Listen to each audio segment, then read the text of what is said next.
क्या आपने कभी खुद से यह सवाल पूछा है कि आखिर हमारा मन हर समय बेचैन क्यों रहता है? छोटी सी बात भी हमें घंटों परेशान क्यों करती है? किसी के एक शब्द से हमारा पूरा दिन खराब क्यों न हो जाता है? भविष्य की चिंता हमें आज का सुख क्यों छीन लेती है? और सबसे बड़ा सवाल, क्या सच में हमारा मन हमारे नियंत्रण में नहीं है?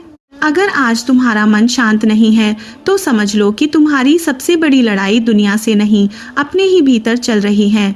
बाहर की समस्याएं इंसान को उतना नहीं तोड़ती जितना उसका अपना अस्थिर मन तोड़ देता है। जब मन अशांत होता है तब सही रास्ता भी गलत दिखाई देता है। छोटी सी परेशानी पहाड़ जैसी लगने लगती है और जो व्यक्ति सब कुछ होते हुए भी भीतर से बेचैन है वह कभी सच्चा सुख महसूस नहीं कर सकता।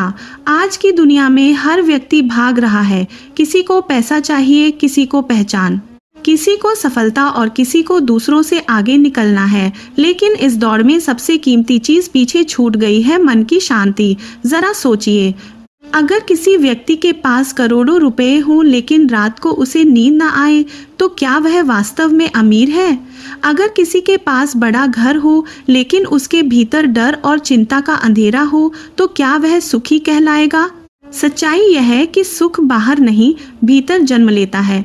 यही बात एक दिन एक युवक समझना चाहता था। वह दूर दूर तक प्रसिद्ध एक ज्ञानी गुरु के पास पहुंचा। उसने विनम्रता से प्रणाम किया और बोला, गुरुदेव, मैं हर समय परेशान रहता हूँ। कभी भविष्य की चिंता होती है, कभी लोगों की बातें याद आती हैं, कभी अपने निर्णयों पर संदेह होता है। मैं चाहता हूँ कि मेरा मन शांत हो जाए, लेकिन जितना उसे शांत करने की कोशिश करता हूँ वह उतना ही अधिक भागने लगता है। ऐसा क्यों होता है? गुरु मुस्कुराए। उन्होंने कोई उत्तर नहीं दिया, बस युवक को अपने साथ जंगल की ओर चलने को कहा। कुछ दूर चलने के बाद दोनों एक शांत झील के किनारे पहुंचे। झील का पानी बिल्कुल स्थिर था। उसमें आसपास के पहाड़, पेड़ और आकाश साफ दिखाई दे रहे थे। गुरु ने पूछा, तुम्हें इस पानी में क्या दिखाई दे रहा है? युवक बोला, सब कुछ साफ दिखाई दे रहा है। गुरु ने एक लकड़ी उठाई और पानी को जोर जोर से हिलाने लगे। कुछ ही क्षणों में पानी गंदला हो गया। उन्होंने फिर पूछा, अब क्या दिखाई दे रहा है? युवक बोला, कुछ भी नहीं, सब धुंधला हो गया है। गुरु ने कहा, यही तुम्हारा मन है। जब मन शांत होता है तब जीवन की हर बात स्पष्ट दिखाई देती है, लेकिन जब मन विचारों, डर, गुस्से और चिंता से भर जाता है तब सही और गलत का अंतर भी दिखाई देना बंद हो जाता है। युवक ध्यान से सुन रहा था। गुरु बोले, समस्या जीवन में नहीं है, समस्या उस हलचल में है जो तुमने अपने भीतर पैदा कर रखी है। कुछ देर बाद गुरु युवक को एक छोटे से गांव में लेकर बंदी नहीं कर, आपको तुमने खिलाता है जो बनाने के लिए बनाने का और बाधा है जो आपको कर बनाने का गए। वहां उन्होंने देखा कि दो पड़ोसी कई वर्षों से एक दूसरे से बात नहीं कर रहे थे। दोनों के बीच दीवार खड़ी हो चुकी थी।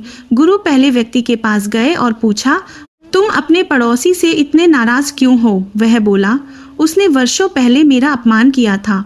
उसने मेरे बारे में गलत बातें फैलाई थी। मैं उसे कभी माफ नहीं कर सकता। गुरु दूसरे व्यक्ति के पास गए। उसने भी लगभग वही बात कही। दोनों अपने अपने दुख को पकड़े बैठे थे। गुरु ने दोनों को बुलाया और कहा, तुम दोनों इतने वर्षों से एक दूसरे को सजा देना चाहते थे, लेकिन सच बताओ, सबसे ज्यादा तकलीफ किसे हुई? दोनों चुप हो गए। गुरु बोले, जिस व्यक्ति को तुमने अपने मन में कैद कर रखा है वह शायद आराम से सोता होगा, लेकिन तुम हर रात उसी की याद में जलते रहते हो। दूसरों को पकड़कर रखने से पहले तुम खुद कैदी बन जाते हो।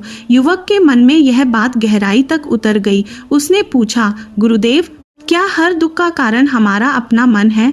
गुरु ने कहा, दुख का कारण घटना नहीं, घटना के प्रति तुम्हारी पकड़ है।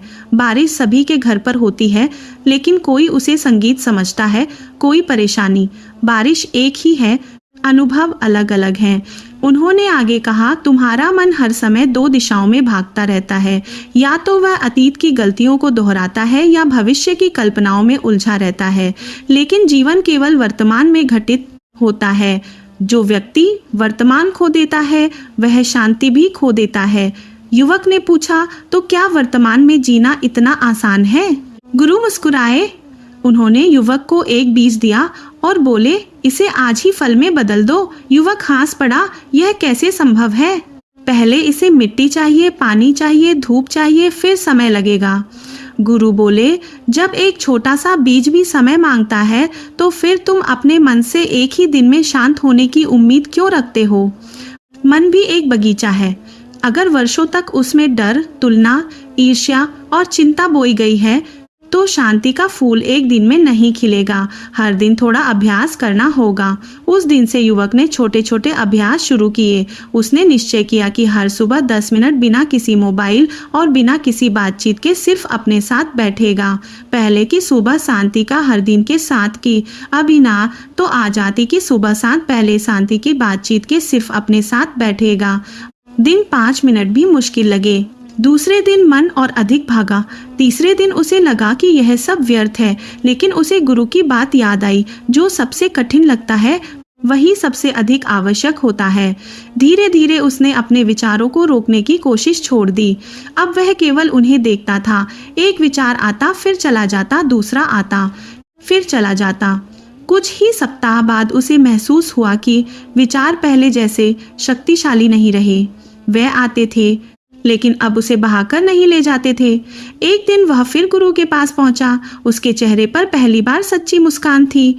गुरु ने पूछा, क्या तुम्हारी समस्याएं खत्म हो गईं? युवक बोला, नहीं गुरुदेव, समस्याएं तो आज भी हैं, लेकिन अब मैं समस्याओं के भीतर नहीं डूबता, अब मैं उन्हें देखता हूँ। गुरु मुस्कुराए और बोले, यही ध्यान है। ध्यान का अर्थ विचारों को खत्म करना नहीं है। ध्यान का अर्थ है विचारों का मालिक बनना। जिस दिन तुम अपने मन के मालिक बन गए, उसी दिन दुनिया की कोई भी परिस्थिति तुम्हें गुलाम नहीं बना सकती। लेकिन गुरु की शिक्षा यहीं समाप्त नहीं हुई। उन्होंने युवक से कहा, अब मैं तुम्हें मन की सबसे बड़ी कमजोरी बताऊंगा।